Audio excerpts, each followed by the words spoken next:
जरा सोचो, तुम अपने पार्टनर से ब्रेकअप कर लो सिर्फ इसलिए कि वो मोटे हो गए, लेकिन कुछ टाइम बाद जब वो मिले तो नजारा कुछ और ही हो। कहानी की शुरुआत में हम आन्या नाम की एक खूबसूरत लड़की को देखते हैं जो अपने बॉडी बिल्डर बॉयफ्रेंड जेन्या के साथ रशिया में रहती थी। वो एक स्विमिंग कोच था और आन्या एक बेकरी में काम करती थी। जब वो दोनों पहली बार मिले थे तब आन्या एकदम दुबली पतली हुआ करती थी, लेकिन पिछले कुछ महीनों से उसका वेट बढ़ता ही जा रहा था। एक दिन उन्हें किसी दोस्त की शादी में जाना था। आन्या ने पिछले महीने के कपड़े पहनकर देखे लेकिन उसे कुछ भी फिट नहीं हुआ। जेन्या भी इस बात से वाकिफ था, लेकिन वो इस बारे में कुछ बोला नहीं ताकि आन्या को बुरा ना लगे। कुछ कपड़े तो उसके मोटापे की वजह से फट भी गए। आखिरकार उसे एक ढंग की ड्रेस मिल ही गई और वो उसे पहनकर तुरंत तैयार हो गई। जब जेन्या की नजर उस पर पड़ी तो उसका मुंह हैरानी से खुला ही रह गया। अब आन्या वो सुंदर लड़की रही ही नहीं थी जिससे वो प्यार करता था। वो नहीं चाहता था कि शादी में उसके बॉडी बिल्डर दोस्त उसे मोटी आन्या के साथ देखें। वो बातें घुमाकर आन्या को कहने लगा कि जरूरी नहीं है चलना अगर तुम्हारा मन नहीं है तो। लेकिन वो अपने शरीर को लेकर खुद ही इतनी अनकंफर्टेबल थी कि शादी में जाने का उसका भी ज्यादा मन नहीं था। जेन्या के जाने के बाद आन्या ने कपड़े बदल कर अपना वेट चेक किया। वो पूरे 76 किलो की हो चुकी थी। उसे अपने मोटापे से शिकायत तो बहुत थी, लेकिन उस पर काम करने का मन नहीं करता था। अब भी उसने तेल में गर्मा गर्म पकौड़े तले और मजे से फोन चलाने लगी। फोन पर उसने जेन्या और कुछ दोस्तों की शादी की तस्वीरें देखी। उसने जूम करके देखा कि जेन्या के आसपास की सभी लड़कियां एकदम पतली और फिट थी। ये देखकर वो और दुखी हो गई। तभी उसके सामने एक वीडियो आई जिसमें एक लड़की जेन्या के गाल पर किस कर रही थी। ये देखकर वो झट से तैयार हुई और पार्टी के लिए निकल गई।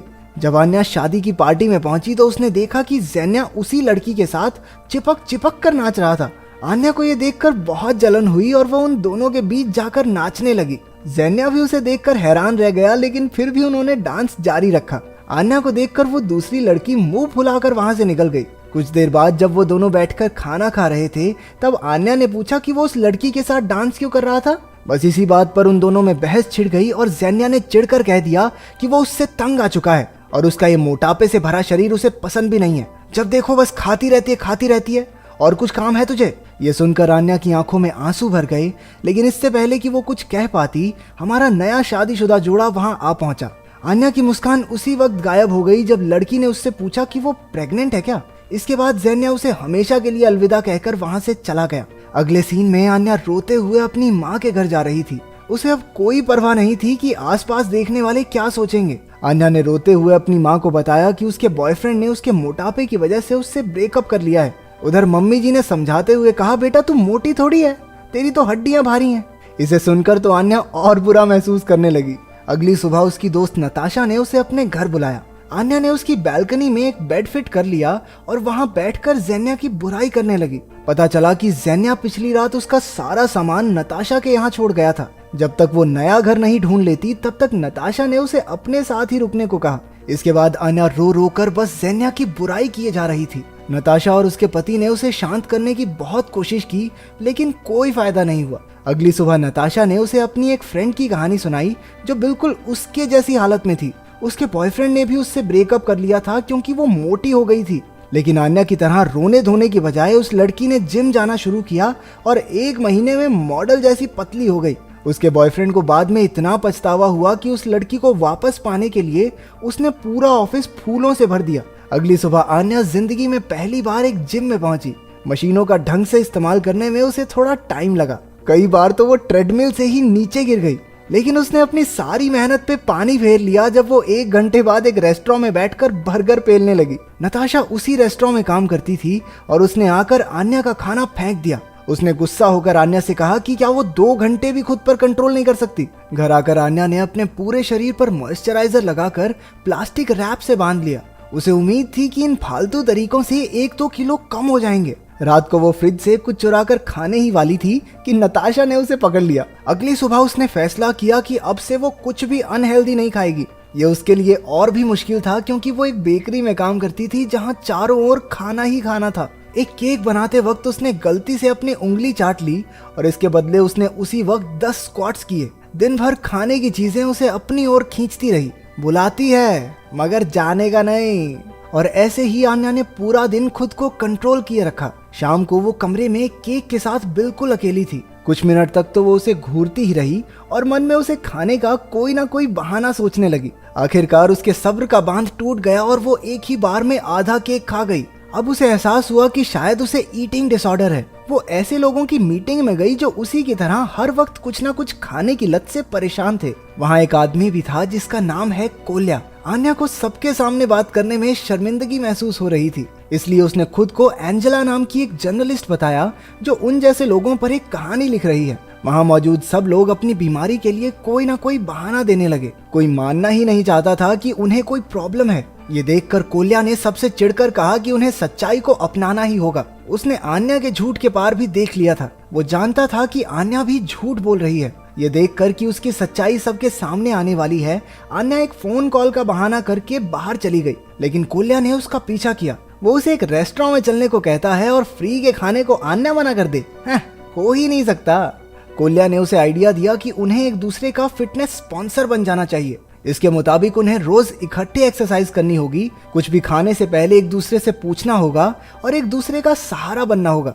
आन्या थोड़ी हिचकिचा रही थी, लेकिन फिर उसने सोचा कि ट्राई करने में क्या ही जाता है। अगले दिन से दोनों हर सुबह पार्क में दौड़ने लगे।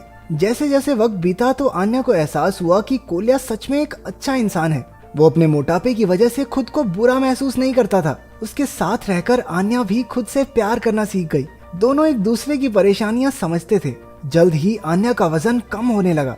जब भी वो उदास होती तो कोल्या के साथ गला फाड़ कर चिल्लाने के बाद वो शांत हो जाती। आन्या बस ये चाहती थी कि ज़ेन्या फिर से उसे पसंद करने लगे, और इस बात से कोल्या को बहुत जलन होती थी। 1.5 महीने में उसने लगभग 10 किलो वजन कम कर लिया था। अब उसने ज़ेन्या से मिलने का प्लान बनाया। वो स्विमिंग पूल पर पहुंची और गलती से उससे टकराने की एक्टिंग की। उसे देखते ही ज़ेन्या के होश उड़ गए। कुछ देर बाद वो दोनों पूल में पानी से खेलने लगे। सब सही चल रहा था, फिर वहाँ शादी के दिन वाली लड़की आ गई जो अब खुद को ज़ेन्या की गर्लफ्रेंड बता रही थी। आन्या का दिल एक बार फिर से चकनाचूर हो गया। वो रात भर शराब पीकर पार्टी करती रही। अगली सुबह उसकी आंख खुली तो वो कोल्या के बेड पर थी। उसके शरीर पर कपड़े नहीं थे।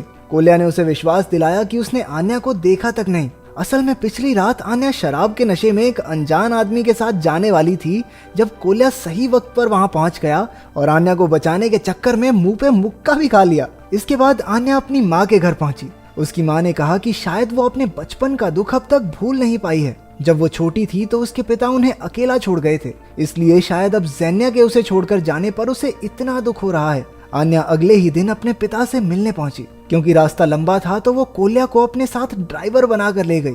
रास्ते में कोल्या ने उसके करीब आने की काफी कोशिश की, लेकिन आन्या पर कोई फर्क नहीं पड़ा। आखिरकार वो आन्या के पिता सर्गे से मिले। आन्या ने उससे पूछा कि वो उनसे दूर क्यों चले गए। सर्गे ने उसे याद दिलाया कि वो उसके जन्मदिन पर उससे मिलने आया था, लेकिन उसने खिड़की से ही उसे वापस भगा दिया था। रात को आन्या ने गलती से एक मोमबत्ती गिरा दी जिससे पूरे लकड़ी के घर में आग लग गई। सर्गे उस पर जोर जोर से चिल्लाने लगता है। उसे आन्या की जान की कोई परवाह नहीं थी। ये देखकर आन्या ने उसी समय वहां से जाने का फैसला लिया। अपने घर के अंदर जाने से पहले आन्या ने कोल्या की नाक पर किस किया। कोल्या का तो जैसे दिन बन गया था। पैसे ना होने पर उसने अपनी घड़ी बेचकर आन्या के लिए फूल खरीदे। उधर ज़ेन्या अपने किए पर शर्मिंदा होकर आन्या से माफी मांगने पहुंचा। कुछ ही देर में दोनों में गुलू गुलू शुरू हो गई। जब बेचारा कोल्या फूल लेकर पहुंचा तो उसने आन्या को ज़ेन्या के साथ देख लिया। वो बेहद उदास होकर वहां से चला गया। उधर ज़ेन्या ने कहा कि वो पहले के मुकाबले बहुत सुंदर हो गई है। उसी वक्त आन्या को एहसास हुआ कि कल अगर उसका वजन फिर से बढ़ गया, ये आदमी तो फिर से छोड़ के भाग जाएगा। वो समझ गई थी कि वो उसके साथ नहीं रहना चाहती, तो उसने ज़ेन्या से जाने को कहा। शाम को आन्या कोल्या के घर गई क्योंकि उसे एक दोस्त की जरूरत थी, लेकिन कोल्या ने गुस्से से भरकर कहा कि अब उनका रिश्ता खत्म हो चुका है। लेकिन बीते दिन कोल्या ने उसे अपने एक्स बॉयफ्रेंड के साथ देख लिया था। अब दिल टूटा आशिक प्यार तो बरसाएगा नहीं। तो उसने आन्या से कहा कि अब वो पतली हो चुकी है, इसलिए उसे कोल्या की कोई जरूरत नहीं। अगले दिन आन्या के पिता सर्गे उससे मिलने आए और उसने जिंदगी भर एक बुरा बाप होने के लिए उससे माफी मांगी। उसने ठीक वैसे ही डांस भी किया जैसा वो आन्या के साथ बचपन में किया करता था। अगले दिन आन्या कोल्या से मिलने एक मैराथन में पहुंची।